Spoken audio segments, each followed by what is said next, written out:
σχολείου και της οικογένειας είναι καθοριστικής σημασίας για την ανάληψη εθελοντικής πρωτοβουλίας από εσάς τους μαθητές.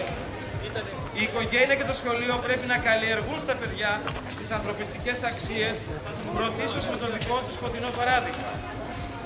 Η πολύ καλή σημερινή συμμετοχή των γονιών και του σχολείου σε εθελοντικές δράσεις ρίχνει το σπόρο για να βλαστήσει ο εθελοντισμός στις καρδιές των νέων ανθρώπων. Ο εθελοντισμός είναι στάση ζωής. Χαρίζοντας εσείς ένα παιχνίδι σε κάποιο λιγότερο τυχερό παιδάκι, μαθαίνετε ότι είναι καλό μερικές φορές να θυσιαζόμαστε.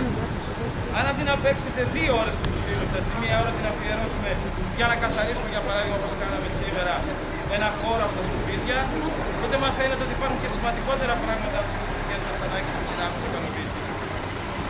Το να αφιερώσουμε 1-2 ώρες από τον χρόνο μας δεν είναι πρόβλημα. Όπως έγινε σήμερα που φτάσαμε το μάθημα, αλλά μάθαμε κάτι διαφορετικό. Το να είσαι όμως αμέτωχος στα προβλήματα, αυτό είναι το πραγματικό πρόβλημα. Ο εθελοντισμός, παιδιά, είναι ο δείκτης του πολιτισμού της κοινωνίας.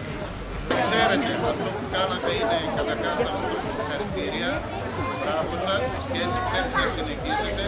Επαναλαμβάνω, το κύριο πράγμα είναι να έχετε καθαρό το χώρο σας. Ο χώρος είναι το θρανείο, η αίθουσα, και μετά κατ' επέκταση είναι το σχολείο ολόκληρο.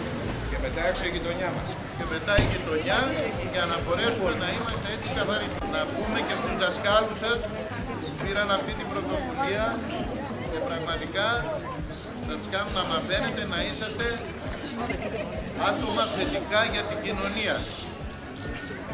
Δεν είναι μόνο να διαβάζετε ιστοριούλες, πρέπει να κάνετε και δράσεις για να καταλαβαίνετε αύριο μεθαύριο με το καλό που θα μεγαλώσετε να είσαστε θετικοί στην κοινωνία που θα ζείτε.